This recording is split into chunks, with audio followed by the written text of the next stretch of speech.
কষ্ট সবাই ভোগ করেন। কষ্ট পেলে কেউ রেগে যান, রেগে গিয়ে পরাক্রম দেখান। এটাই তো করা উচিত নয়।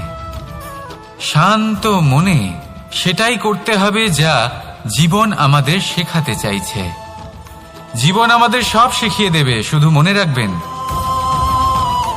কখন প্রয়াস করতে হবে আর কখন আমাদের প্রতীক্ষা করতে হবে, সেটা আগে আপনাকে বুঝতে হবে।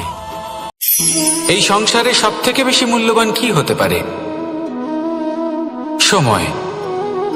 সমগ্র পৃথিবীর সমগ্র সম্পত্তি ব্যবহার করেও সময়ের একটা মুহূর্ত লাভ করা যায় না।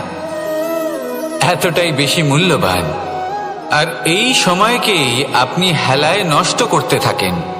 এর সদ্ব্যবহার করেন না, নিজের স্বপ্ন পূরণ করেন না। আর যখন এই সময় পার হয়ে যায় তখন মনে হয় আর তো সময় অবশিষ্ট নেই। এটা হলো